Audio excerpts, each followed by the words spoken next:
see what we get. See where we are.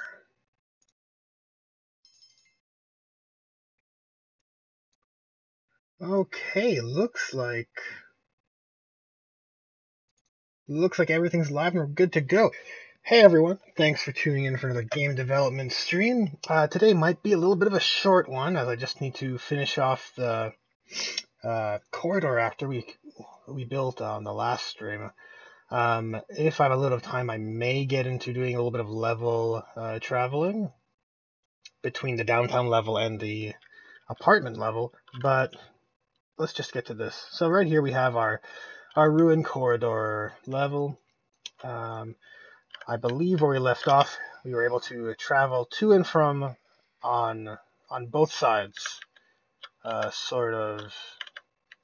can imagine that this divider would be different sections of rooms within a ruin. And then these corridors could be transitional elements.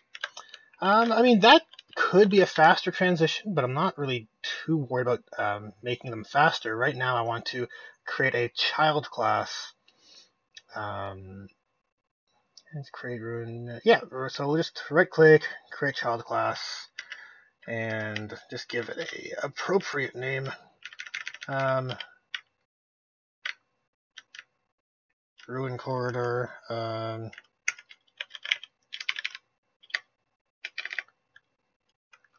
I'll call it corridor A, actually, for now. Might come up with some more finalized names, but for now, just for the purpose of demonstration, I think this is fine.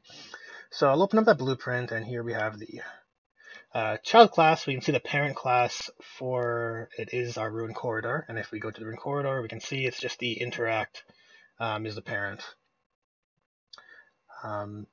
But on our corridor A, if we go to the event graph, it's simple and clean, nothing going on here at all, because everything is being driven on the parent class. So to start, let's create a little bit. I can get rid of our gate actor. I'm not really building that out right now. And let's drag out the corridor A as well. And we'll just place into the scene. It shouldn't really matter which way it's oriented, because we know it works on both sides.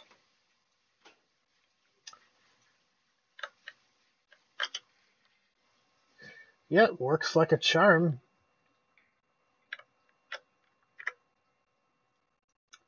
Very cool.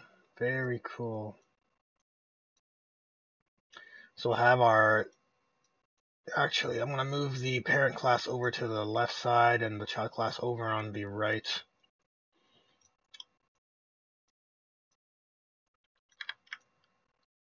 And it'll be a little easier for me to remember which one is which.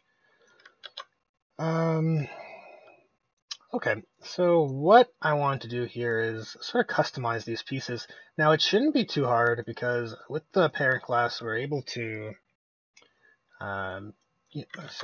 oops, gotta undo that. As I was saying, with the parent class, we're able to sort of click on any of these meshes and change them. And the same should be true for the child classes as well. So we could go into any of these doors, let's say. So we pick the door frame, and these are all inherited off of the parent.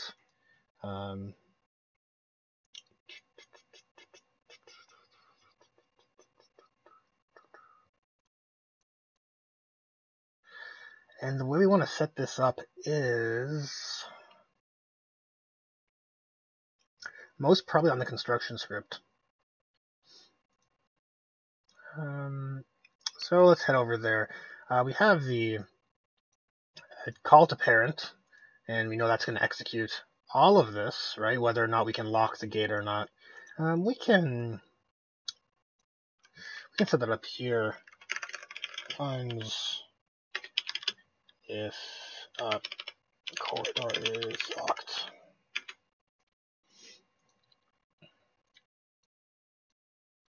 Right, and we'll go to the child class, and we can just toggle that on, right? Has a lock, does not have a lock. It's all there. It works. Lock door. So the functionality of the child is fully preserved, or the functionality of the parent rather is fully preserved on its child. Now, for the customization of the child classes, let's see what we got here. I'm going to grab out this door actor, door 0. Let's grab door 1. You know what, I'm going to have to spin this around just so it's consistent. And let's just 0 that out. Okay, but now that we got door 0 facing us, we can grab this mesh, and we don't actually want to do anything on the event graph. We want to be working on the construction graph. And we want to set mesh.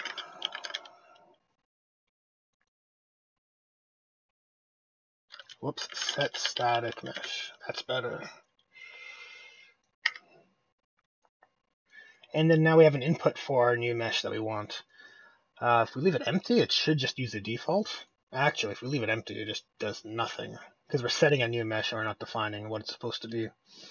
What I will do is promote this to a variable.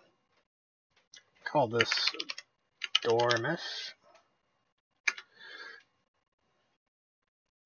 And let's tidy up this blueprint a little bit. And the door, and we have to compile in order to edit the defaults. So from the defaults, we can set what this is supposed to be. And by default, let's see what we got here. I actually built out a few proxy meshes, but I think the default mesh should be the parents. So the quickest way would just be to go into the parent class and grab those meshes. And hop over here and set that as default. And when I compile, it's back.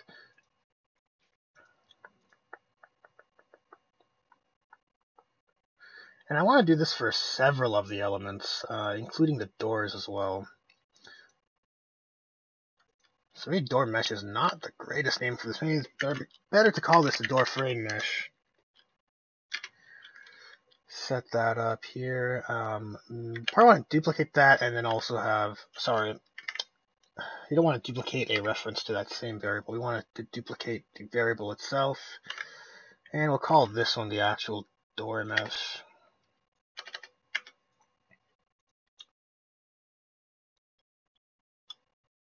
We'll grab our door. Should be fairly simple.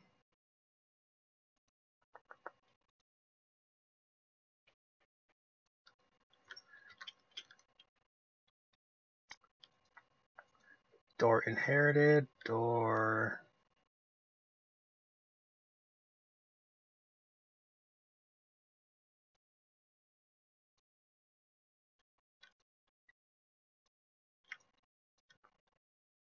Okay. Just reorienting myself with what's going on here. Let's grab a reference to door 0, and we're going to do the same. Sorry, to door 1. It's going to execute right from there. So we set up both doors with the desired mesh, right? In most cases, we're going to want these variables to be the same. So we're going to set that up. I mean, we could make it individual and unique, but that's a quick toggle we can set up at a later time if need be.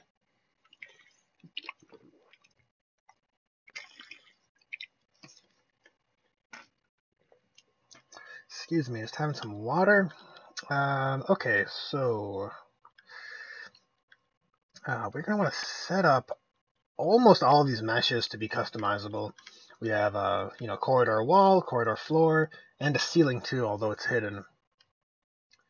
I believe there's a ceiling. Yeah, corridor roof, but it is hidden in game. Yeah. Or not hidden in game, but it's visible. It's visible false for us in the editor, just so I can see inside of here and work in the blueprint easier. Okay, so let's grab those wall meshes. I'm just going to grab corridor A and head over to construction script, and we're going to create a few more duplicates of these variables. We're going to call this walls, ceiling, and bring it with floor as well.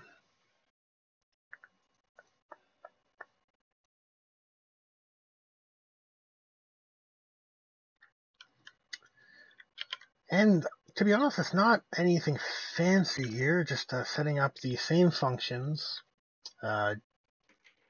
where we can customize our static mesh to the desired values. So we have our walls. I'm going to make a little bit of space. I want to organize this differently because the walls have their doors as well, which all need to get customized. So inside of door 0, we have door 0 right and left. Inside of there is our locks, but that doesn't really matter. Grab a reference to these two. And for door 1, there's a left and right as well.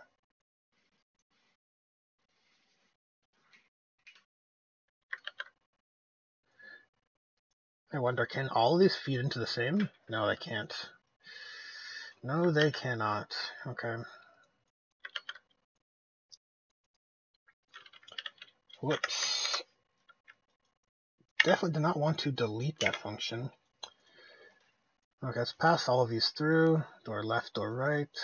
And the opposite side, right and left. Same deal. And wire up all of these pins together.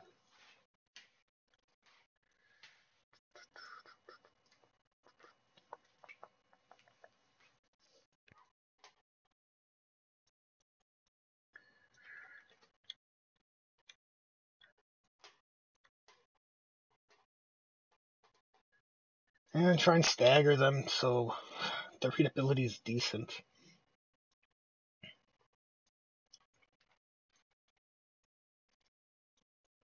We're going to hook up all of these, and where to now? Let's drop this down here.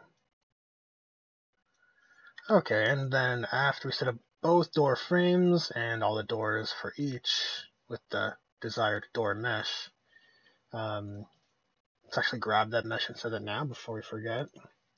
So now if we compile, yeah, these don't have a target. We want to do our walls.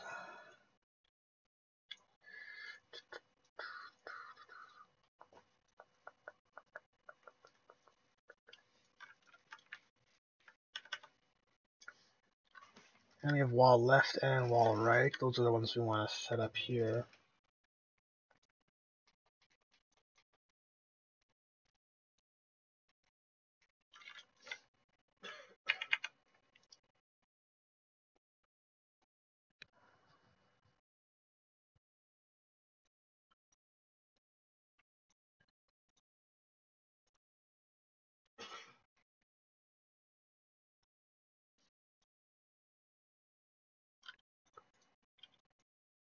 Looking good, except for that little issue right there. It's using the default mesh still. Just gonna head over here, find that in the content browser, and set that as the default for the wall variable.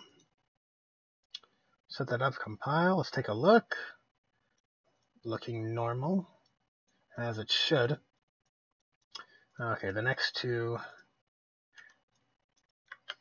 we have to do are the well, this time only just one, ceiling and a floor.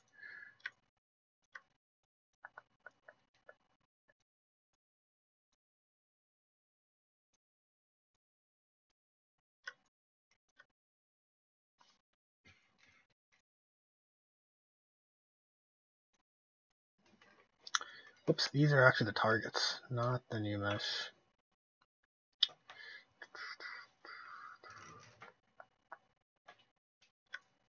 Corridor roof should be the target, and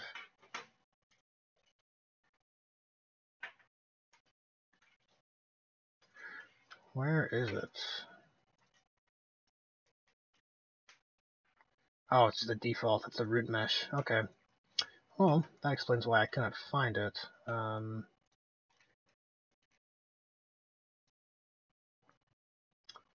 Okay, so in the construction script, we'll just grab our mesh component, and these all should be wired up.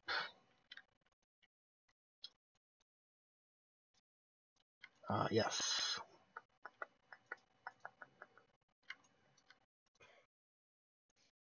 Set our floor default right here.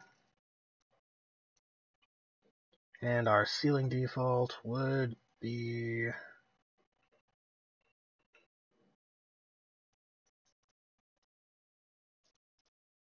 right here.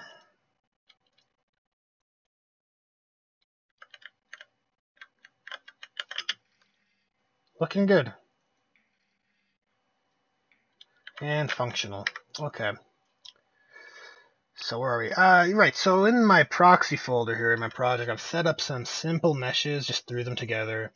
Nothing fancy, they're not even unwrapped properly. I just threw some materials on there. They look kind of funky, but they should serve the purposes we need them to anyways for this demonstration.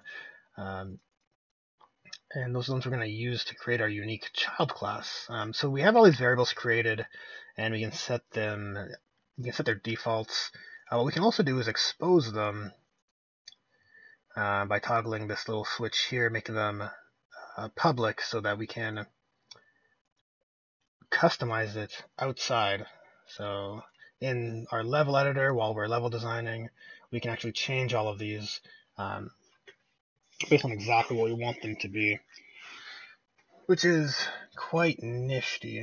We can grab the door frame A and change it, and all of a sudden both doors are automatically changed to whatever themed assets we need them to be. I mean, of course, door A would only work with door frame A would only work with door A, just because of how I built these proxies and their heights. They alter, but we can get some pretty quick variety by using this modular setup, I think. It's got this variation looks pretty good here. And then we can change the corridor walls to this type.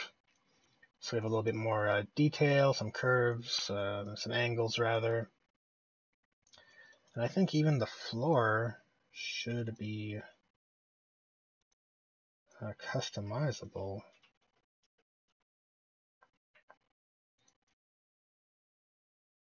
That's the roof.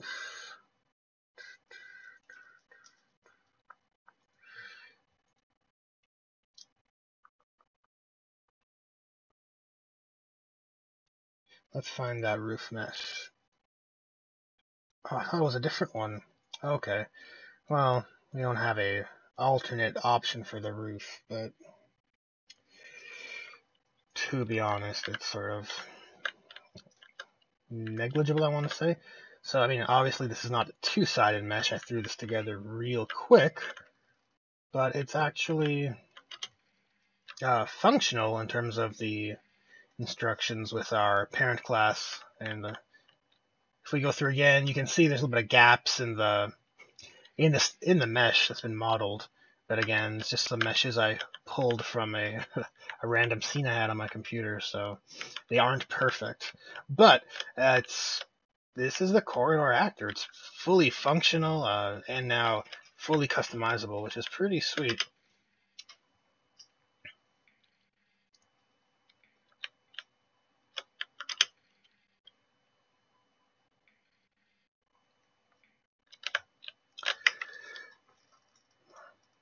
There's a few other areas that I want to customize here. And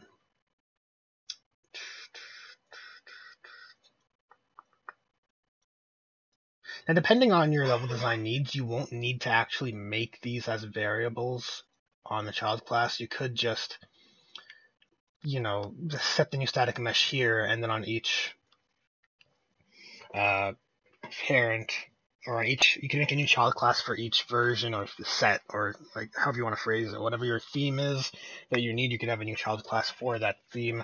That would work just as well, and then it'd be kind of easy to replicate. I mean, it still gets to the same result either way. Another thing I want to customize here is actually let's see, if we go to the parent class, we can see there are some sections for sound effect, right? And I've sort of labeled them with orange. And what I want to do here is actually promote this to a variable.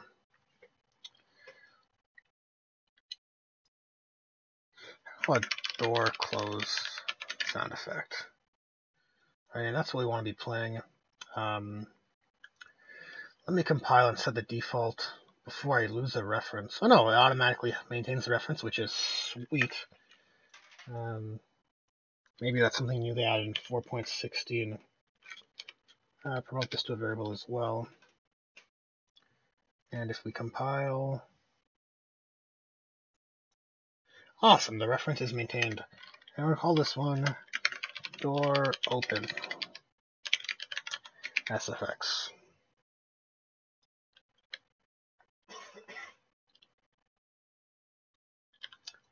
And we're just going to hook these up right here. Well, we have our open door event and we have our closed door event.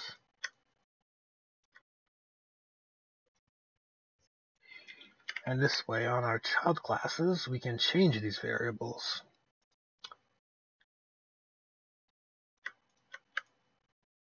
So we can, create a comment for this. Change meshes according to dungeon theme. Sure, that's a nice descriptive title. But what we want to do here is also change our SFX and our open and close effects sound effects. I mean, right now I don't have substitute sounds. I'm going to pick up a sound library in the next few days and get a bit more variety on that end of things. But this is basically how you would do it. You would say, set door open and set door close sound effects, and you would sort of route these. Well, pretty simple. You just route it through. And then you'd be able to get your new sound effects playing and your new visuals too.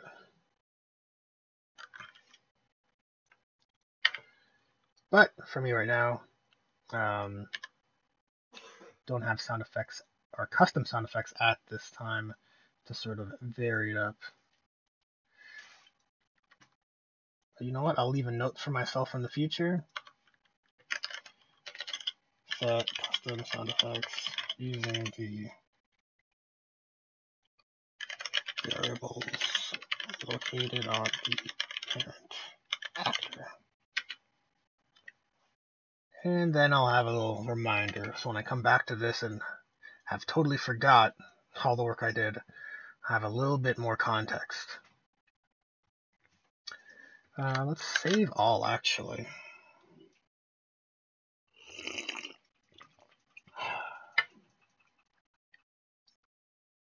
Okay. Whoops, did not mean to duplicate those. Okay, so now that we have, I think that wraps up completion of the this actor here for our transitional ruins corridors. Let's head over to the downtown level, as I want to build out some functionality for traveling between the downtown level, which is like a hub, and the apartment level.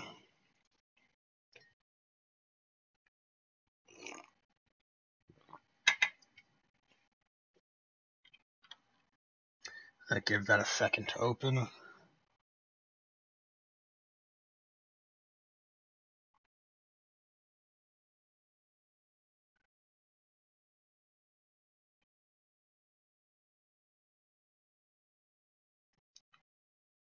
And here we are. Perfect.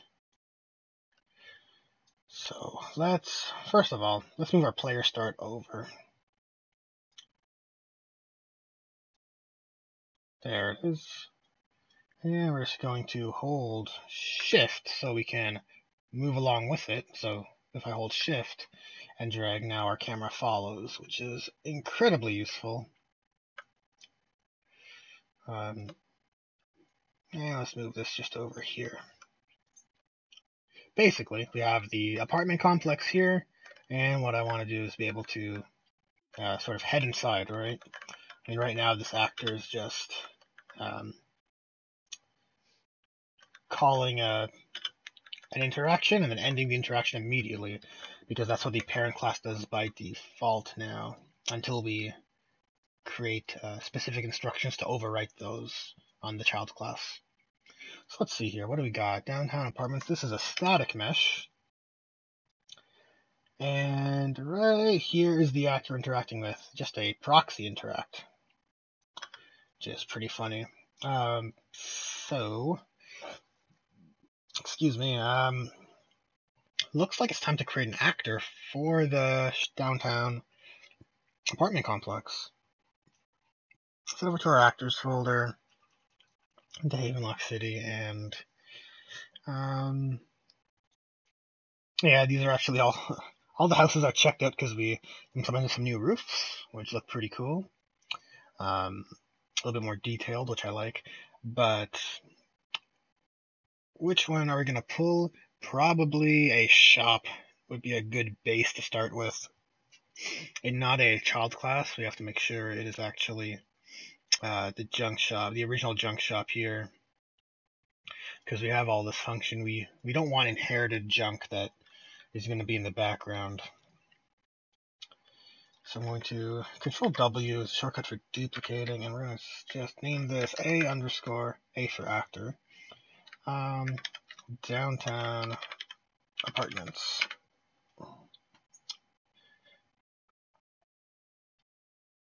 And let's pop that open. Look into our viewport, and already got a bad blueprint. Let's compile and see what the issues are.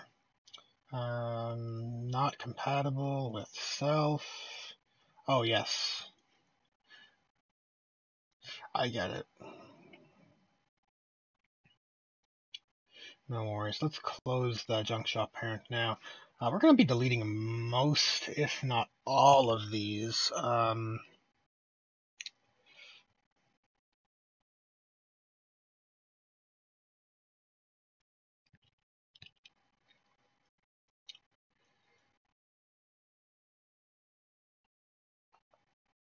Event interaction.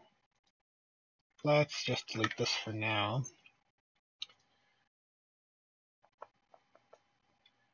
And you know what? I think we can delete everything, to be honest. Actually, we'll keep the initialized dialog. That's good. That is useful. And we'll delete everything else. Is shop closed?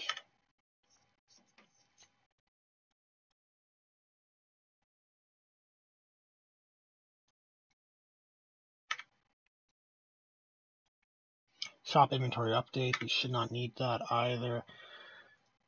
These are the closed phases, which we can set the default of just close at nighttime for now, which is fine. It's not necessarily going to be closed, but we will have some different functionality between the use of the side door and front door. You know, I should close my ruin actors. The corridors, rather. If we go over to the viewport, we can see we're not using the right mesh at all. So let's grab the apartment. We have apartment walls, downtown apartments. Oh, it's huge. And you can see here we're overwriting the material. Definitely not what we want to do. Let's clear this. And probably should clear this too. There we go.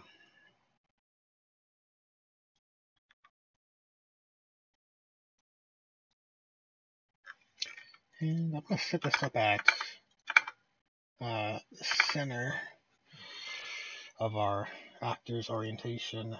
And let's just save here, head over into our world, and let's just delete the apartment building and drag out that new one. And we're going to have to spin it around.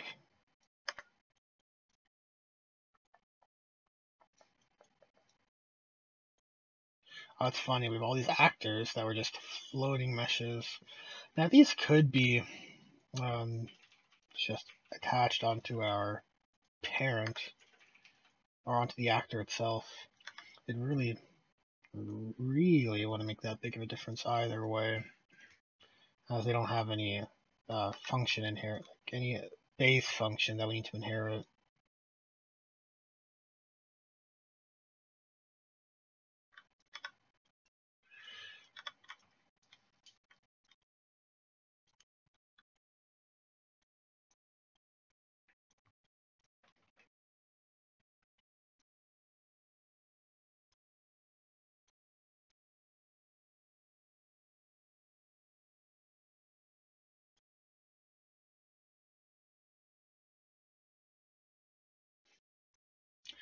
And this is sitting on the ground, right? Yep. Looks good, looks good. Got our garbage bins.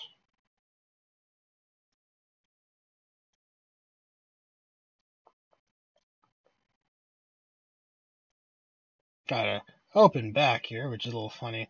We could put a BSP there, or even just, update the model as well. But in any case, let's just continue building up this functionality for this actor. I'm gonna have to get rid of this proxy. If I can manage to click on it, there we go.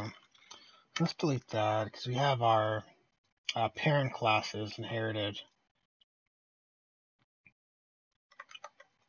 Well, I guess I should grab the location as well.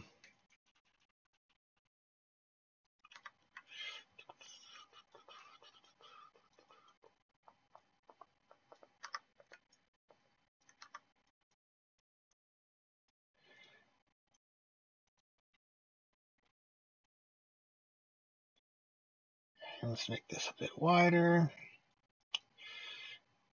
as the door entrance is pretty large. And yeah, align it approximately. It doesn't have to be perfect, as long as it encapsulates the entirety of the mesh. It should work fine. Yep. Looks good. Looks good. Yeah, we can definitely get back here, which is not ideal. Let's see. A simple solution. Well, we could move this barricade over, but I quite like it where it is. Or not this. This brace.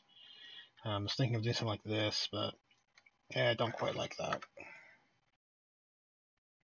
We'll just have to do some touch-ups to the mesh later on, or we could just grab some geometry for now.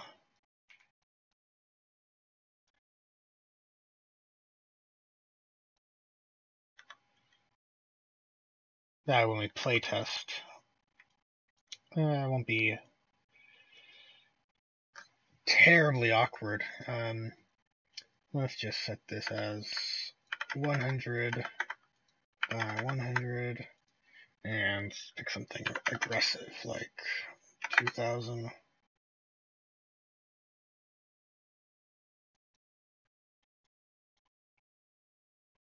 Yeah, approximately that's fine.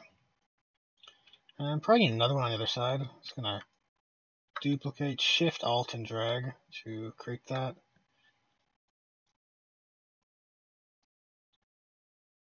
And you can place it just like that. Cool. So that'll work in the meantime. Now coming back to our event graph, we have a check if the shop is closed. I'm going to just sort of ignore that for now and build out our base functionality. Go to override and grab our interaction. So now something can happen when we try and interact with that. And what I want is a dialogue-based interaction. And actually, I'm going to grab a reference to an NPC because I want to... Actually, we don't need a reference. We need a question. Do you want to enter the door? I'm pretty sure if a player's going to interact with the door, they're going to want to go inside. So Don't really need to muck around with that. Let's go to the instruction script. Yeah, it says enter, which is perfect.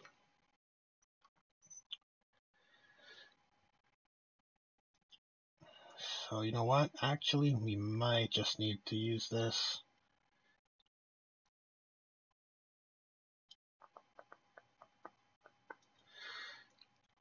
And over here, I'll just make a print string real quick.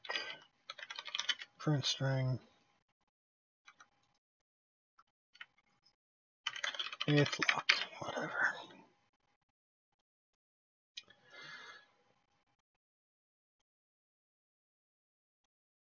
We don't need a doorbell or door opening sound effects because this is really for the shop structures that we have in the shopping alley. Not that necessary. Inside of here we have character name. Don't need any of that either. I'm not talking to a character. It's more or less the game talking to the player, more like observational dialogue. Sorry, we don't want to say it's locked. More like load level is what we want that to read as. And dialogue text if it's locked. Looks like it's locked for the night.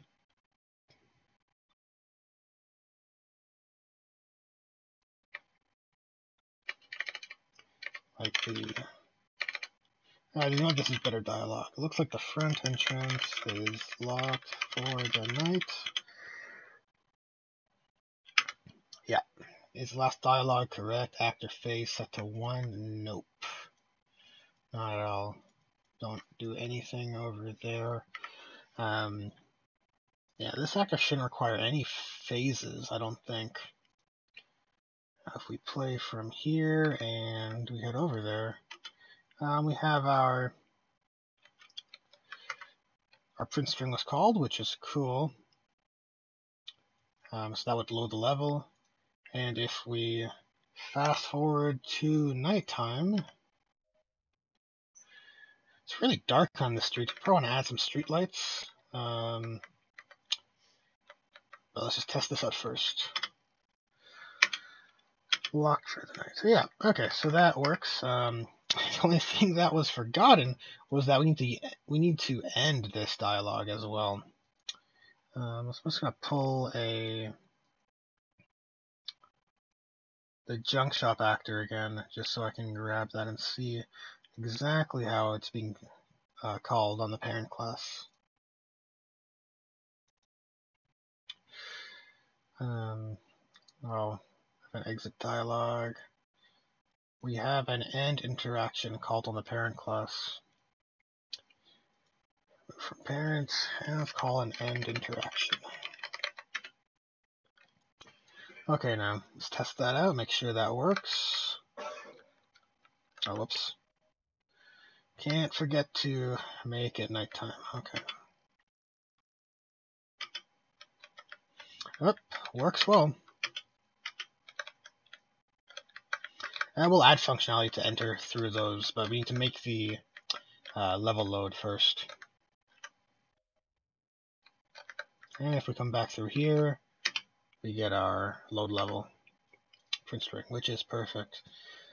Now let's just while I'm here, I'm just going to drag one of these out. Or maybe not one like that. Something like this would be better. And one of those here. Now we can just duplicate those around once we want to get into lighting and level design a little easier.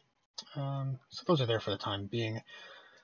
Now, how do we proceed from here? I want to load level, and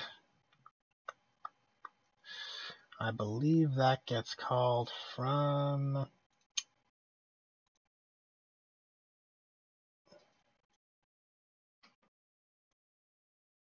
so this is the level blueprint for the downtown level. Test pitch is, well, in reference to the fact that this was definitely a concept at one point. Should probably rename it. Either way, this functionality here is not necessary. I'm going to open up the game mode blueprint because I believe that is how we call our level traveling. So head over to General and go to the game mode. Take a look here. Yeah, this is the sky phase stuff. Day advance, day phase, event graph, construction. Perfect. Okay. So let me just review here, and I guess you guys can take a look at how I've set this up.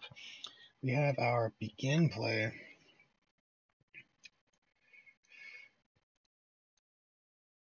Oh, hey Kratos, what's going on? Thanks for stopping by. Sorry again, I missed your message. I just got too drawn into my work here. But thanks for stopping by. I appreciate it. I hope everything's going well with you. Okay, let's see here. So we have our game instance. We create a reference to that. We have our save game function. Reference for main character on game instance, which is fine. Fade in transition.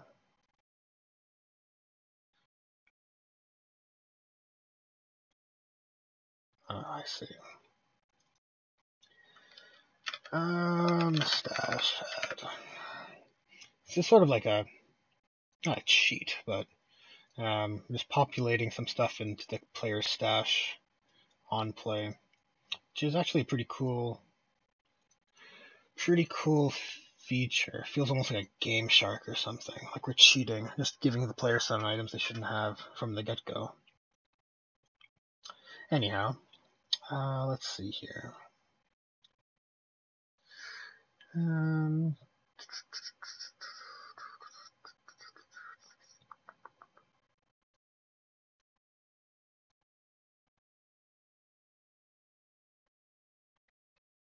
Okay, so on our game mode, there's nothing for level traveling. Let me check the game instance.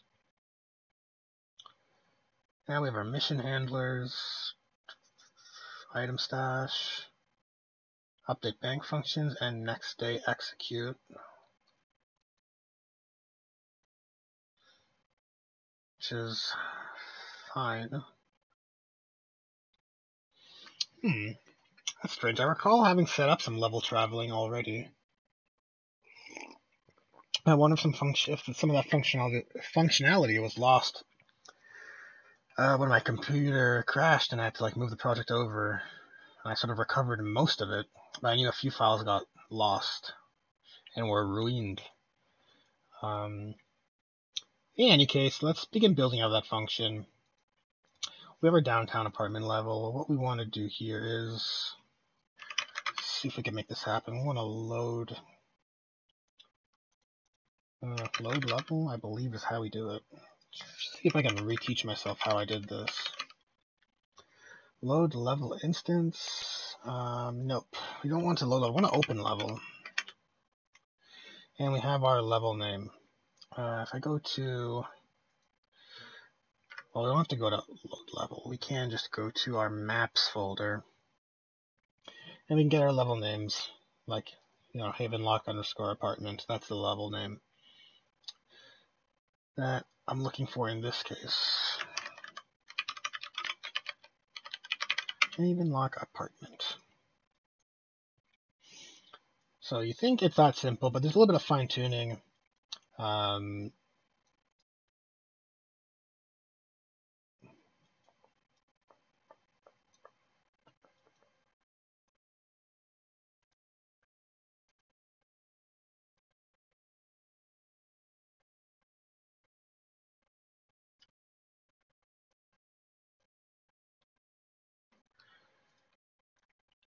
And you know what? We don't necessarily want to call this on this actor. We may want it to be, we may want to have this be a function that gets called from the game instance. I mean, we already have a reference to it. Does the interact test T1, interact tier 1 have a reference to the game mode? PGB underscore game mode, nothing, eh?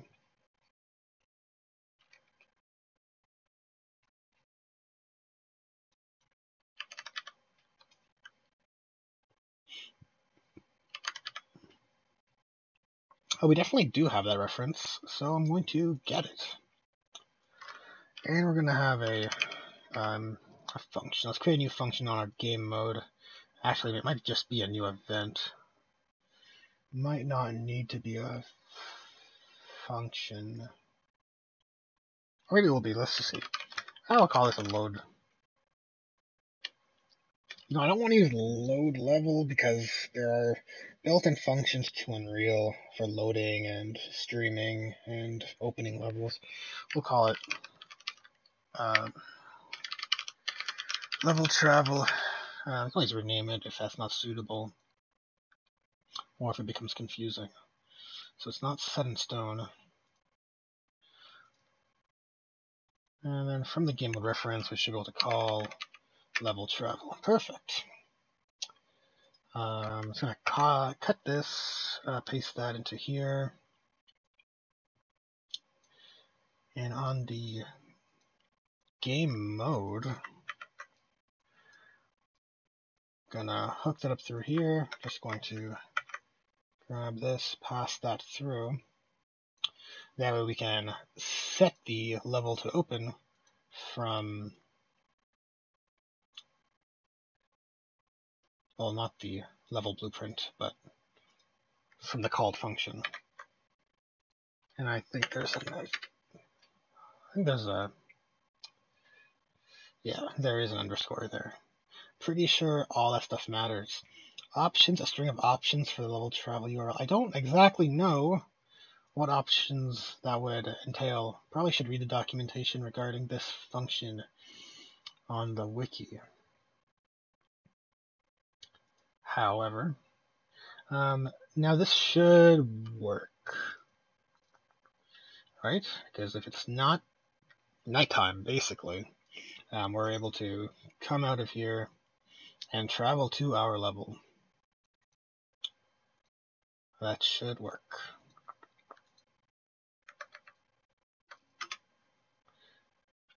So it's kind of crude. There's no fade out. It's just loading everything. And here we are. And for some reason, combat mode is enabled in this level. Should not be. It's not a combat enabled space. But you can see here, we've traveled to the level. And it looks like the time of day was also preserved. That's actually worth testing. I should change it to nighttime or not nighttime. I should change it to evening and check that out. Right, because right now it's night. Oops. Let's try that again, because I am curious about that. Change to evening, and let's just head inside. Yep, and time of day was preserved, which is cool. That's exactly how that's supposed to work.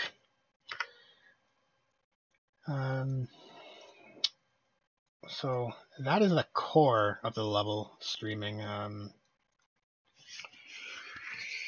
of the level traveling, rather. But you know what?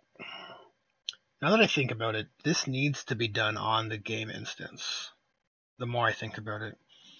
Because when we load into levels, we need to check, has the player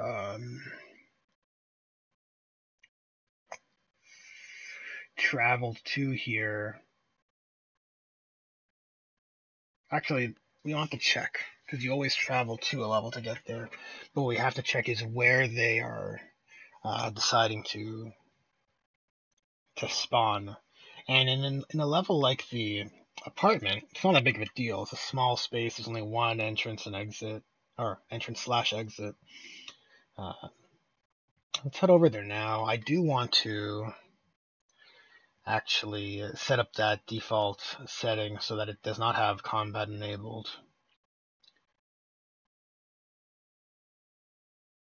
Or can I cancel this? Oh no, it has to. Okay, that's fine. Whoops, loaded the wrong level. This is the ruins, which is fine. I mean, it definitely has combat enabled.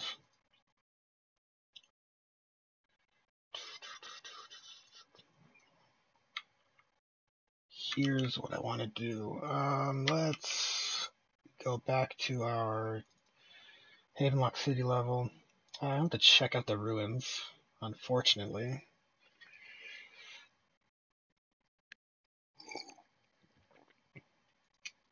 Okay.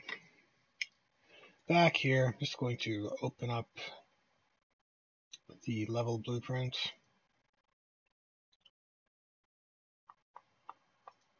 And what I want to do is just quickly grab a snip of this. Kind of important to set this up correctly across all levels. And we can go to the apartment. Hop in there. Okay, so here's the apartment level. If we open the blueprint, or if we open its level blueprint, we can see here we have our sort of the initial setup that you usually get for the time of day type stuff. Just because we need to set the sky for this level.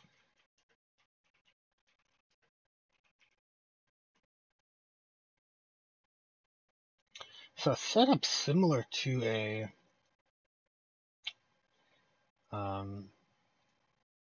well, the thing is the level has its own lights, so we need to kind of set them up using this method, kind of like an actor, because we need to get at those components. In any case, I guess we'll comment that set sky data. And from here, so we have that begin play, we need to do a sequence probably.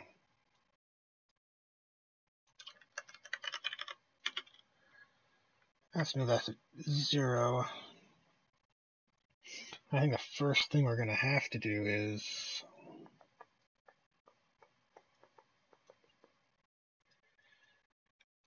probably, alright, we'll just come up through here.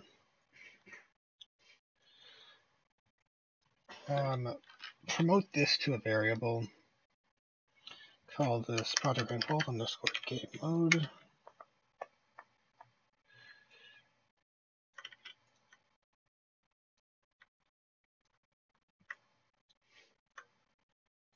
And that'll maintain the functionality of setting the sky data. Should be a-okay. And from the game mode, we should set combat mode. And just keep that inactive, keep that false.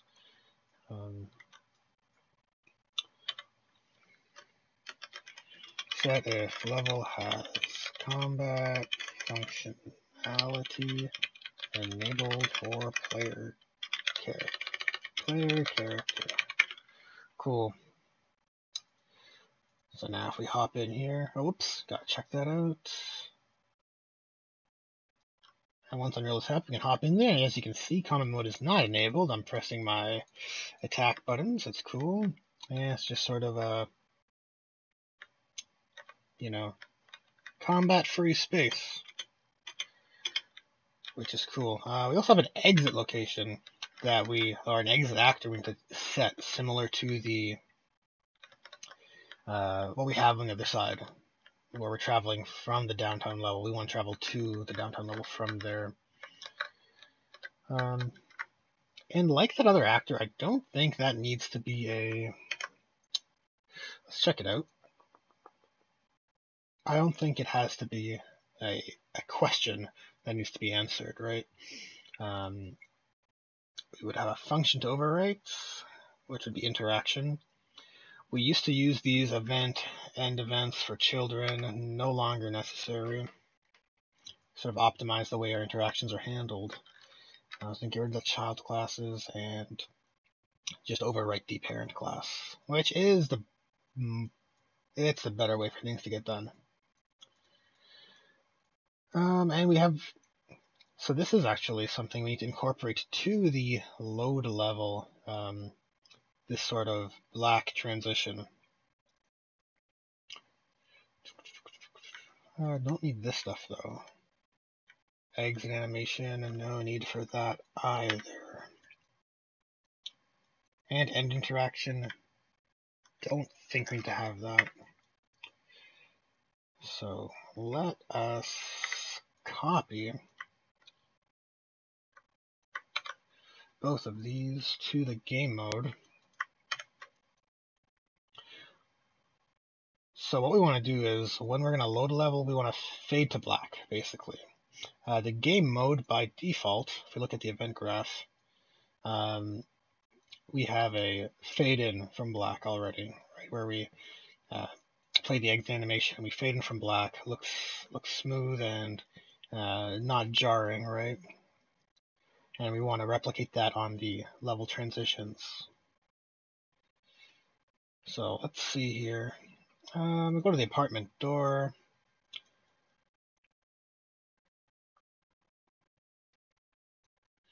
What I want to do is get the, right click, project grand vaults. Whoops, my dyslexic typing. So the tier 0 actor only has a main character reference because the majority of them only require that. This is sort of an exception. I'm going to cast to PGV game mode.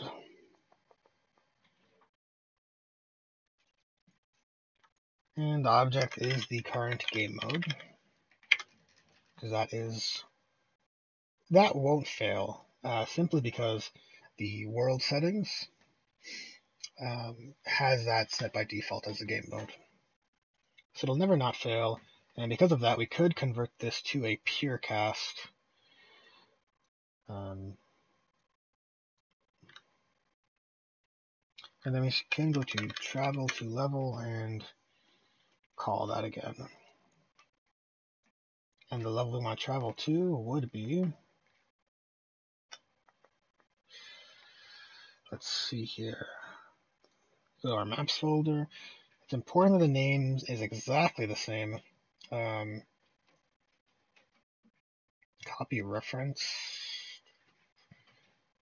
I wonder if there's an option to copy the name only. I don't think that is what I'm doing right now. Yeah, not quite. I mean, I guess you kind of get it if you go like this. In any case, that is now set up, and it should travel to the level. Just double check our game mode.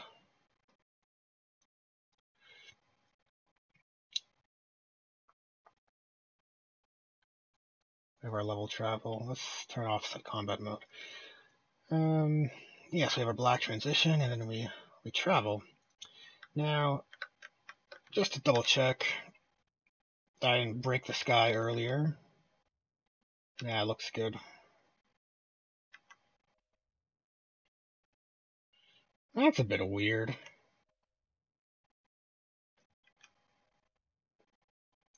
I'll have to come back to this. I don't like that extra light that's there. Looks natural when it's off, but anyways, let's travel to level. And we're back outside at our player start. And what's cool is it's the right time of day. So those inherent functions are just working perfectly. Right, it's early morning.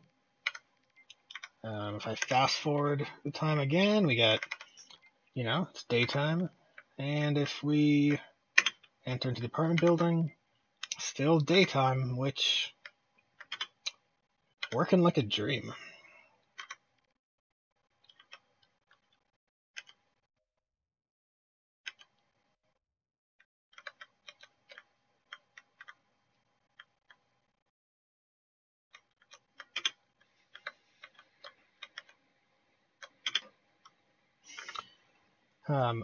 This is actually happening so fast we don't even get to see the animation play.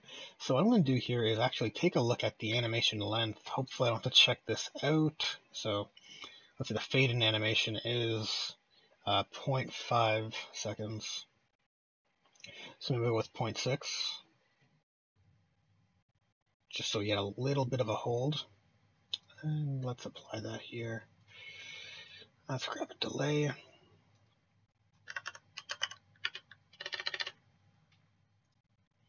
Oh, geez.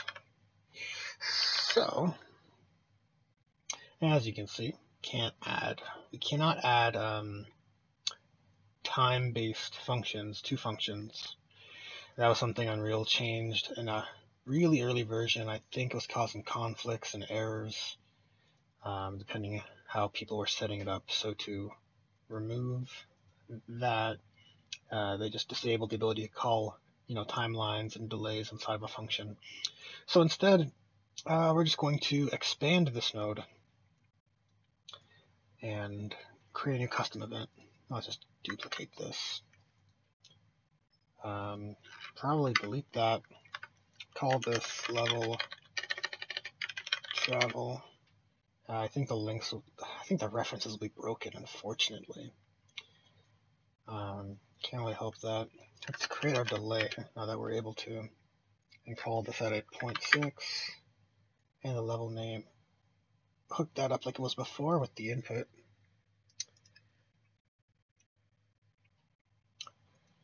Compile, see if everything is upset. So it's not upset, looks good. It's probably because functions and custom events seems to be the same. I mean, they're not exactly the same, but I could change this. The functions are useful for duplicating things around and calling them from other blueprints, but this works just as well. So let's try that out and see if we get that cool transition. Cool. But you can see we're spawning at our player start. And if our player start is like down there by the main south exit, that doesn't make any sense to spawn there at all. Makes no sense. So we need to have some sort of way to adjust our location based on where we're coming from. Now, what I think would be good would be to have a map variable. All right, so a new variable, level travel index, I suppose. I think it's called a map, not an index. But it is an index for the sake of what I'm trying to build. And it would be well, you can't have a Boolean-based index, but what we could have is a vector. Actually, what I want is a transform, to be honest. I want a map of transforms. So let's compile that. And now that I've changed and compiled, it should allow me to get it. It won't. And that is because I forgot. We need a name. Only certain variable types can be the base for creating maps and sets. A name should be fine, and we want a transform. So let's see if this can work. A little bit of experimentation here. So creating this, we have an index of transforms, which is kind of cool. And we have several names we can use as well. So we could have something like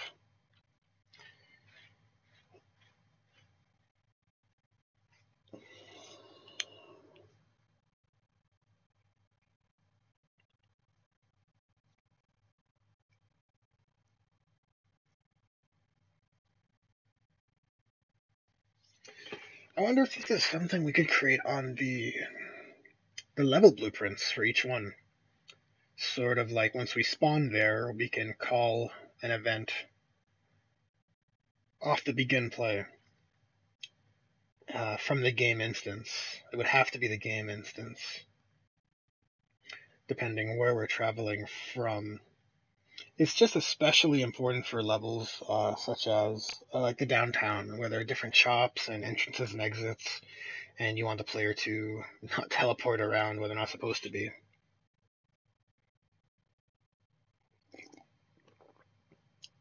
So I have to think about the right.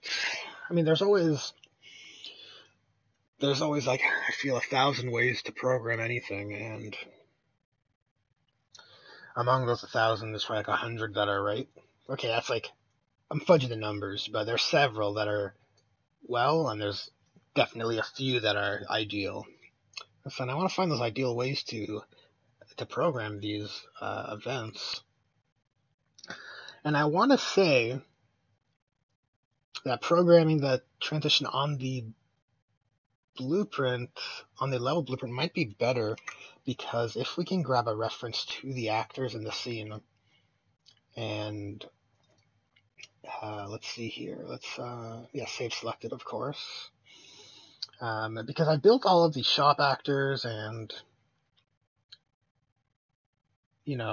anything that basically requires me to find an orientation, I've built them all with these arrows, right? And we can grab those transforms and use them for this location on level start. And that's what I want to check. So if we grab this, let's say, and we're in our level blueprint, we should be able to create a reference to that actor. Perfect. And from here, I think we can grab our, let's see here, our exit location. That's what it's called. It's exit location. Perfect. We can get that component and basically get the transform.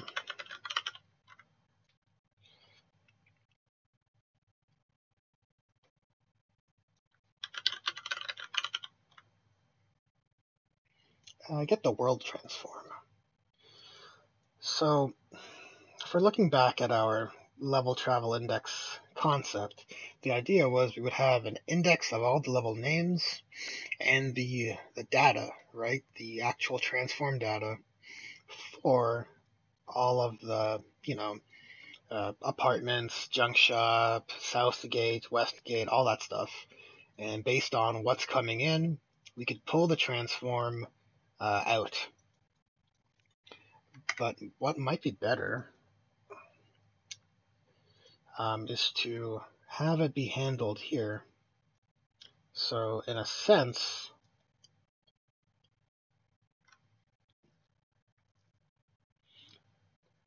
because I don't like the idea of having to populate all of these values for each and every location, and then if we, if level design changes because of player feedback or whatever, for whatever the reason, if anything of that data changes, it'll be a real pain to figure out where those locations are in the world.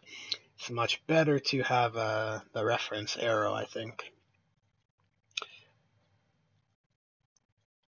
We have to decide how we're going to call it. Calling it on the level blueprint does make sense, because we can execute off of the on begin play and set the character location.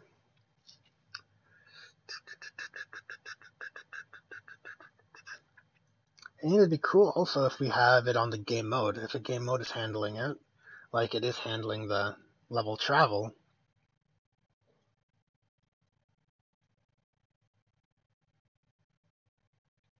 And it has all the player reference and everything. So let's try that out. Let's create a new custom event. Call it set level location, or set spawn location. That's a more accurate description of what we want. And because we have all of these references already, we can set actor location.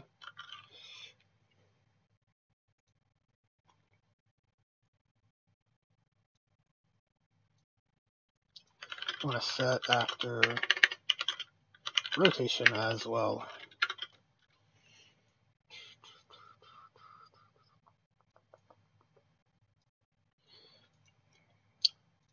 And for inputs, we want to get that transform. Get the transform.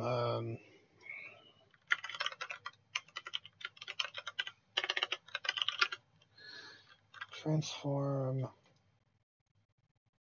Actually, that's a backward statement. We'll call it desired from here, we'll break those two. And now we have our location and rotation. So that should work fairly well. Let's shift that over a little bit. Back on our level blueprint, from here we should be able to call set spawn. And the desired location will be our exit location here. So let's test if that works. Our player start is on the road, on the street, facing the building. If everything's working correctly, we should have this arrows transform. We should be standing around here facing the road with our back to the apartment. And it works, except our camera is kind of not current with that. Definitely want the player to be able to go forward from whichever way they spawn. So let's see here. I know I figured this out, I think on an earlier stream too, which is a real bummer that we lost this functionality. But I don't feel like digging through the old streams and finding the blueprint. Inside of that, you do have a follow camera. So if we get the follow camera, I think we can set its rotation as well. We either have to do this on the rotation or perhaps on the, sorry, it is the rotation for sure, but it's either on the camera or the spring arm. So to figure that out, let's see what happens if we just pair that into the same. Nothing. Oh yeah, nothing happened because you didn't execute it. That's critical. Let's compile and try again. Okay, it works, but the world is broken. I broke something terrible. Yeah, so that's not right at all. Let's try and grab the spring arm.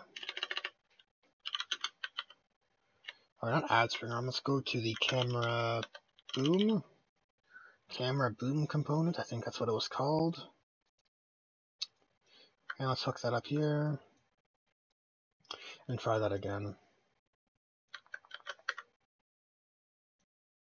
Okay, that time everything was connected and it did fire. We're going to take a look inside of the main character. I know I did this once before, so it's definitely doable. It's just a matter of finding the right component. Let's take a look at this guy. Okay. We have our viewport, our parent character is here. So we have our camera boom. What we have to check for, to be honest, is the controls for the camera itself. So we have movement input, we have a look input, which adjusts the controller.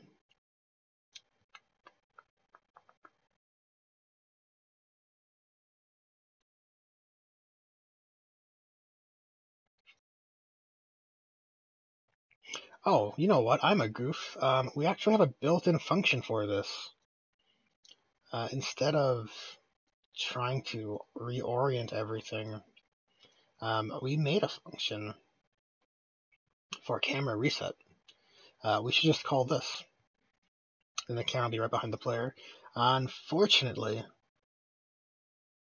we don't want it to be seen. So let's just hook it up and see how it looks, and we'll modify it from there. I'll delete these two components. And instead, let's just grab here, I'll call this reset camera, or I guess camera reset. Hook that up here, delete this, compile, and let's test it out. And there we are, beautiful. That worked better than I thought it would. I thought we'd be in a situation where we like watch this camera zip around or something, but I guess that's not the case. So that's pretty cool. And if we come back through here, oh, we're back inside our apartment. How cool. And if we go back outside, So now the only issue is, in terms of the flexibility of this, let me close the main character and probably save everything. Oh, geez, man, I missed a lot of comments. I am so sorry. I'm the worst. Positive 3D. Hey, Positive 3D. I'm just gonna read all your comments now.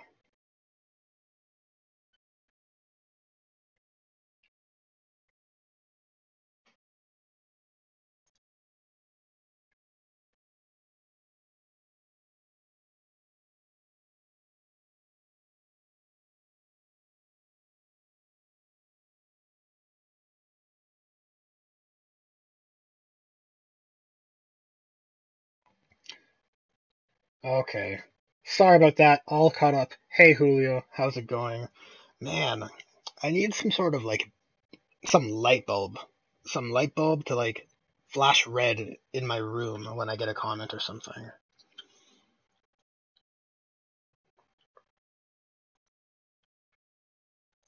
Okay, where was I? So we have the level traveling set up, but as I was saying, the flexibility is not currently set up. Just with regards to like on begin play, we need to be able to specify,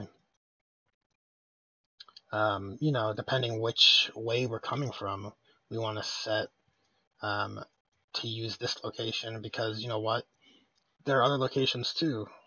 For instance, like this gate here, maybe we want to get the location from there and then allow that to be a spawn point as well. Um, so what would be the best way to define that? It would have to be data set on the game instance because that's really the only place we can check.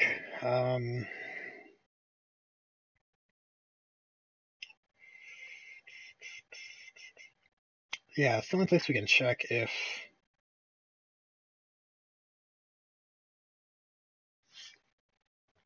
and where we're coming from. So I think what we should probably have is a switch on name. Um, but you know what? It can't.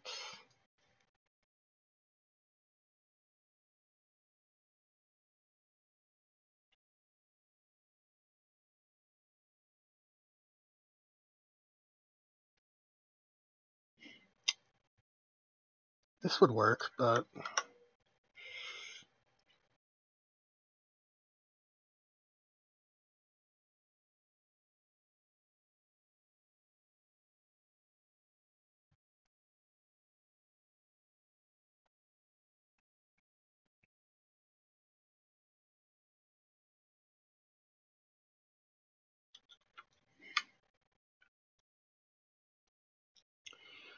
let's paste this here.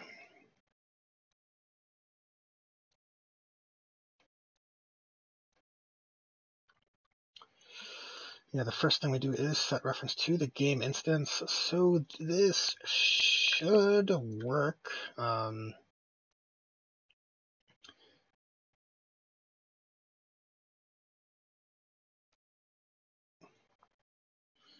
I'll just arrange this later, I guess.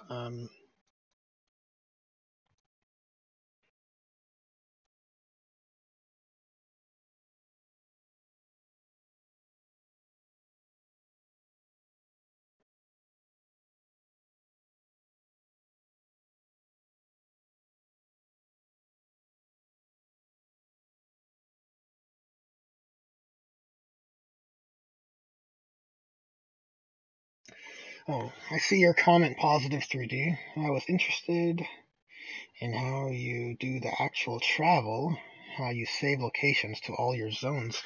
Yeah, I can show you that. It's not really anything complex. So the travel is called on the game mode right now.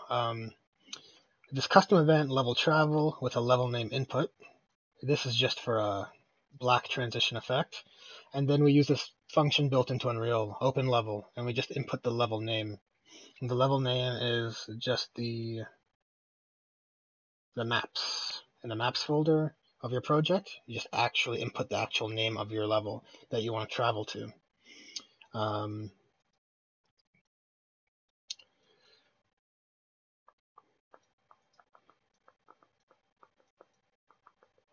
and then we call that from whatever actor we're using to travel. It could be a trigger box, like an overlap event if you wanted, or it could be in this case, it's an actor that you interact with, like this door. Um, and for the actual location, I just use these arrows. So inside of my actors, I have these arrow components. You just search for arrow, right? And then we're able to use those to reference all sorts of, well, not all sorts of, but we can set them with the desired transforms we want.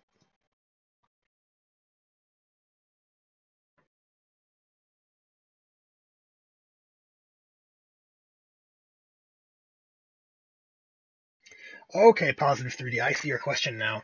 Um, so basically, for the apartment level that we were in, excuse me. Um, so if I go play, and if we hop here, this level's small, right? There's only one door. This one is just like cosmetic. This is the only one that'll work. So here we can use the levels player start. It's fine. However, over here there are multiple entrances, and that's actually what I'm trying to figure out now is how we're going to keep track of those different spawn points. What does work is using the level blueprint to get the world transform, or to get the transform location of those exit locations. It works really well. But what I'm deciding now is how we're going to figure out how we're going to figure out the actual division between those zones.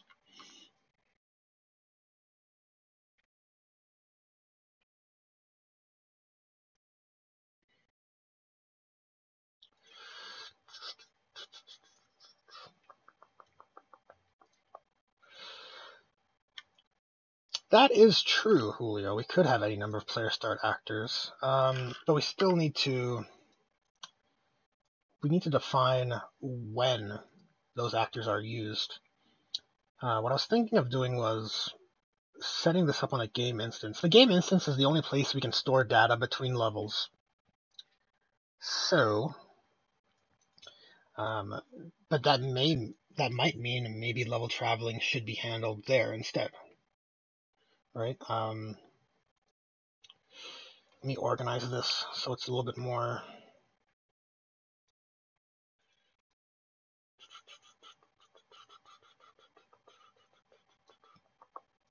Organized.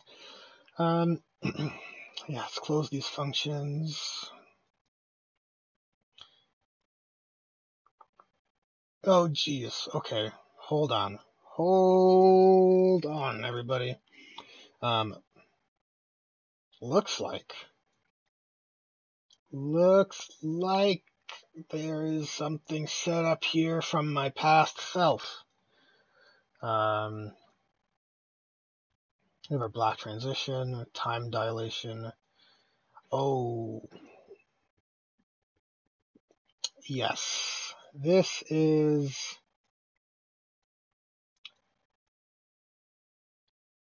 will work, and it's probably better off this way because we need to set that information. Absolutely. Yeah, absolutely. So gonna reorganize this stuff. It's getting a little confusing, but it is necessary. It is necessary. We're going to skip time dilation, set this to 0.6. And we have our input name, open level, and we have the input pin for the new spawn location. This is what I was thinking of doing. And it's already set up.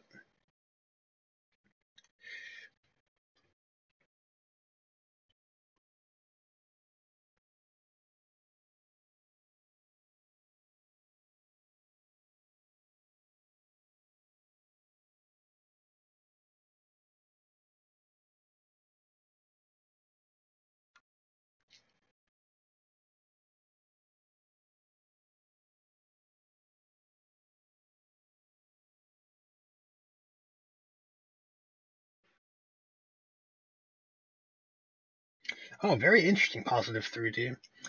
This is an awesome discussion, actually. I encourage more of it.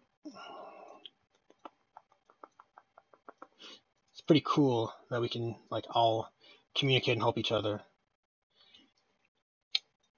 What an age we live in. Anyhow, we have to adapt this. It's not good, for lack of a better term. Um, Set spawn location. Now we kind of can use this, but I kind of want to move this over to the game instance. Just temporarily leave that there.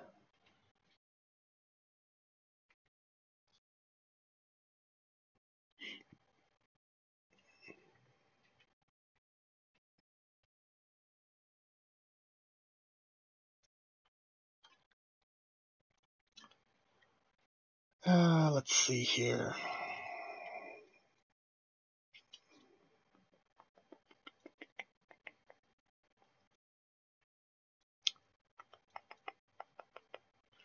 Yeah. I see the issue, man. Don't worry. Let's get rid of this. Apartment door. I have to like backtrack a bit. Unfortunately, we're gonna have to backtrack a bit. Yeah, this is what we want. Level travel. Call it from here.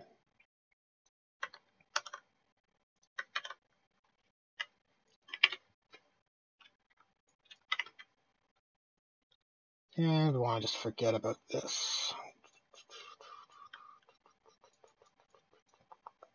Compile and save. Go to our apartment door on the inside of the other level.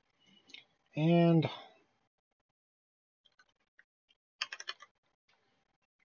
okay. Instead, let's cast to game instance. Well, cast to my custom one. Project Grand Vault game instance. Let's convert to pure cast. Get game instance. And call level travel. That is cool. Grab that same name, hook it up, rewire those. Okay, so now those both should be working again. Just want to double check that functionality was transferred effectively, like correctly to the game instance. Not at all. Went to the wrong level.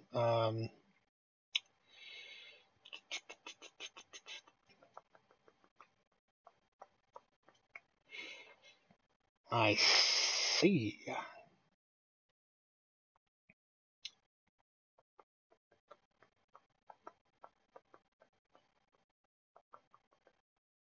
Let's try that again. So we travel to the new level, but we're outside of the actual playable space. There's the apartment there. Say goodbye. Say goodbye, apartment. Yeah, this won't work. Okay. Let's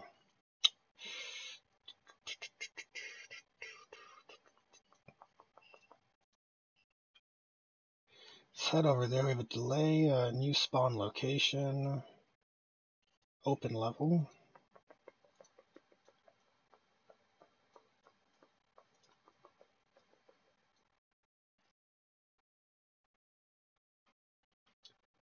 I'm gonna have to head over there and see what's going on.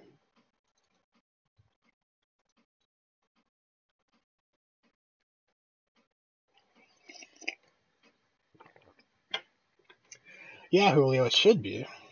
Strange. On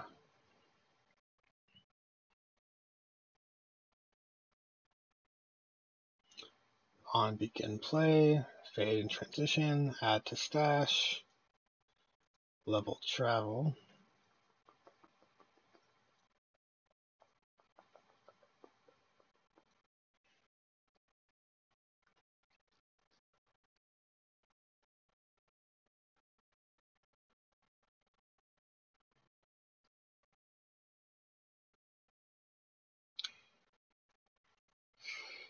Blueprints, open level blueprint,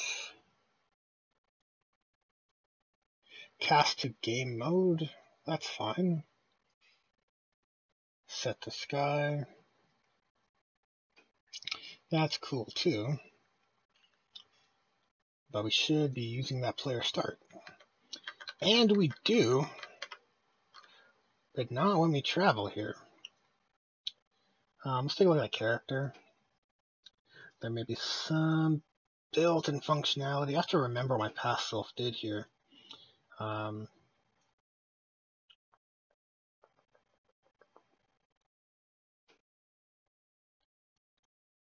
what makes it a little tricky is that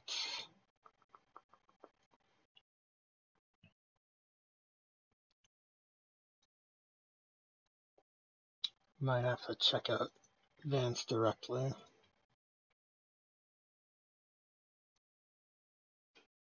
I gotta close all of these. It's too much. Too many tabs open.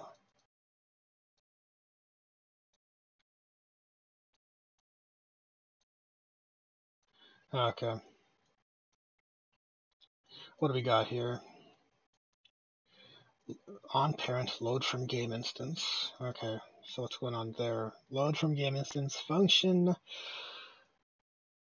Okay, we call our new spawn location when we travel.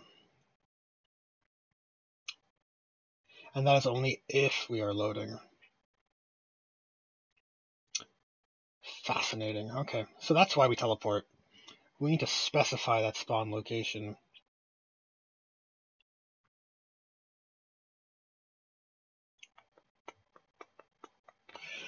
I don't like it, though. I don't like it at all. It's an old setup I had before. Um,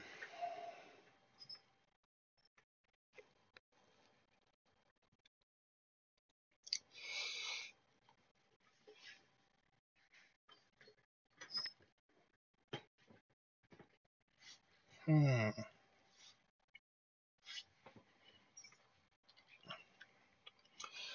We sort of have what I was thinking of going on here, but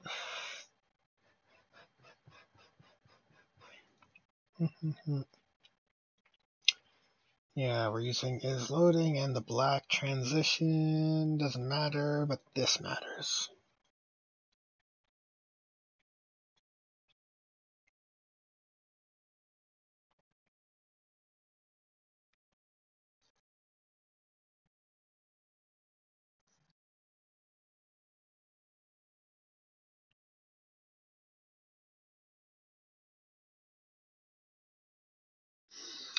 I think we have to set it up.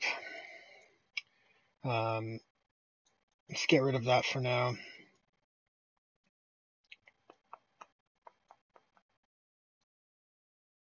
gonna have to make some notes here. Make some notes in my notebook.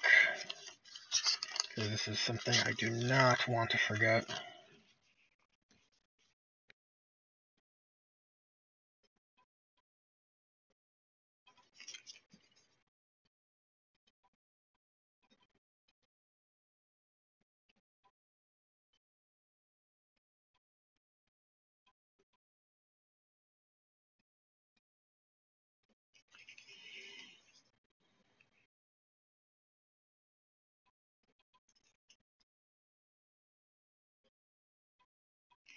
Okay, made those notes. Yeah, this is something I definitely want to address and improve upon.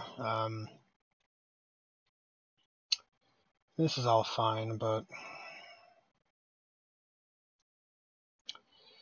more so this area. So this is just our spawn control. Let's get rid of that for now.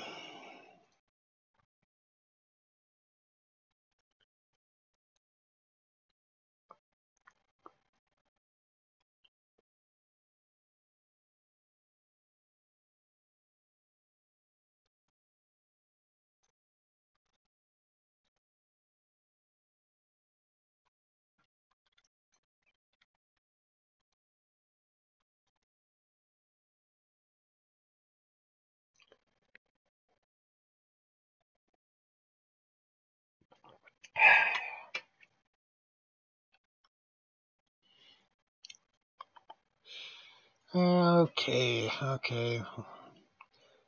We can get rid of this now because we are using the game instance for the travel.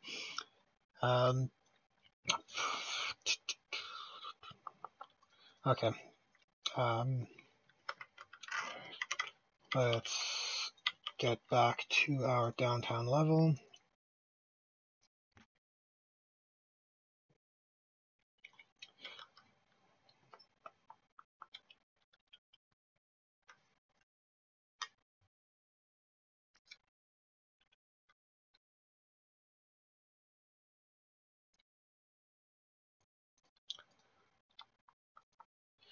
So now we should be back to default. It should use the player start, which is what we want. Oh, no. What did I break?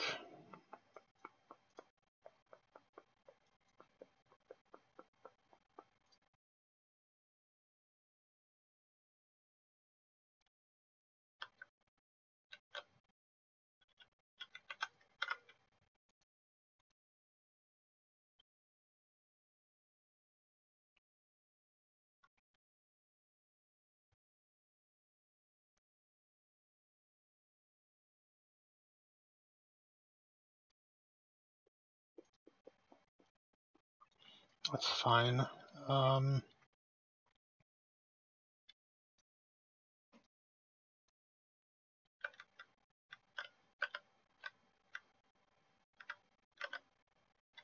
Okay.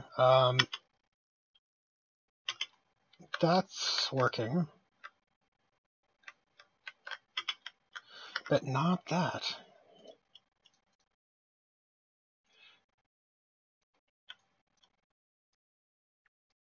Very bizarre.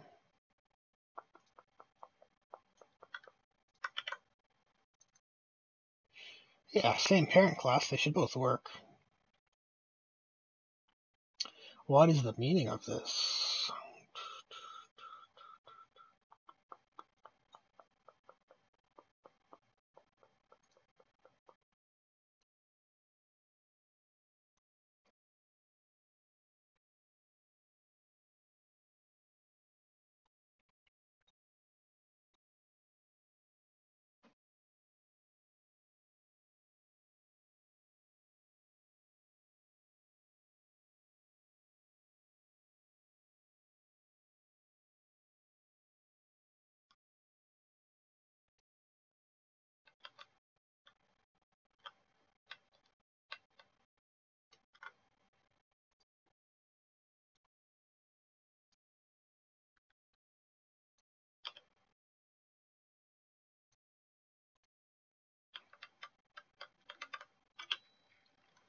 Okay, this actor works fine. I'm gonna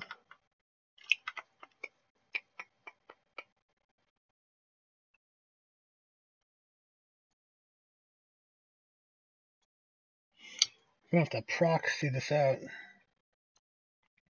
Exactly, Julio. It is not registering. I'm just going to take a look at what's going on here with the debug view in my other monitor.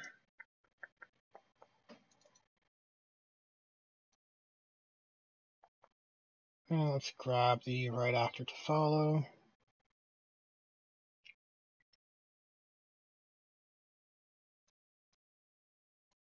Pull that over here. Whoops, I actually need to zoom out a bit. Okay, so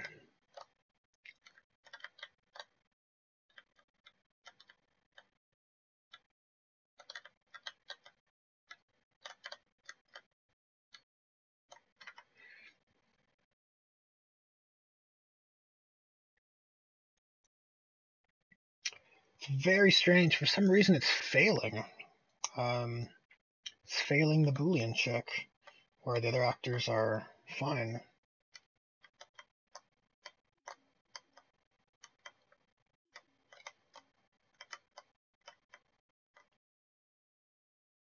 Hmm.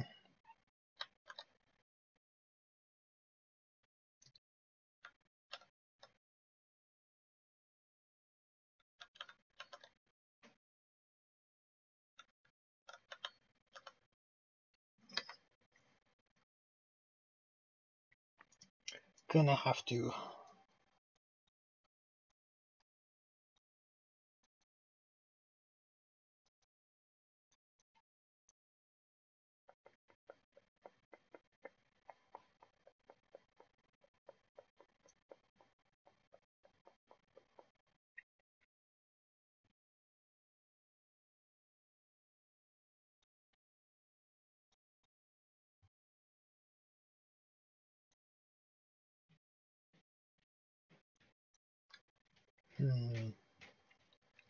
Not sure why this isn't working.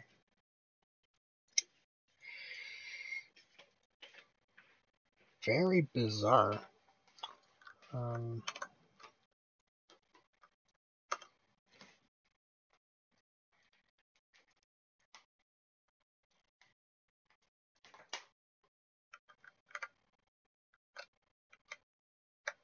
Nope, same problem.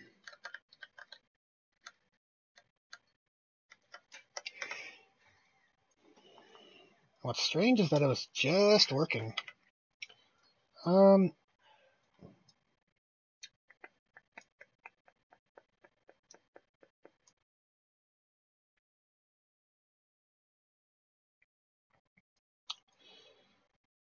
I see your comment, Positive 3D, but shouldn't be the case. Our parent class is here, and it works for other actors in the same area, and on the child class itself, not doing anything it shouldn't be doing.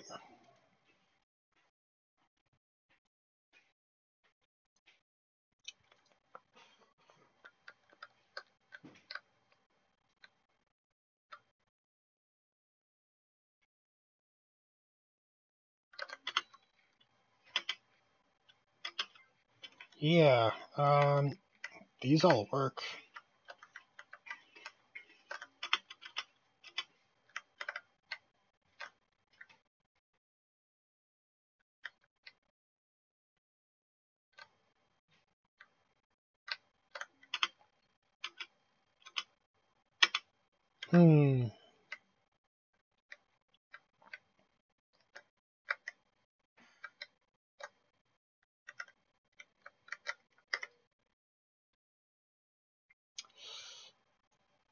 Yeah, I think I'm going to go ahead and do what you guys are saying. However, it looks like my time is kind of up for this stream. I want to get some lunch. Definitely need to solve this, so I need to solve this before I can continue finishing this level traveling stuff. But I'm going to continue working on this in the evening and hopefully give you guys like an update maybe on our social media. If not, I'm definitely going to like showcase how the level traveling is done on the start of tomorrow's stream. Because that's usually what I do. If whatever I wasn't working on wasn't solved in the stream, I'll finish it up later on, and then I'll share it up with you guys.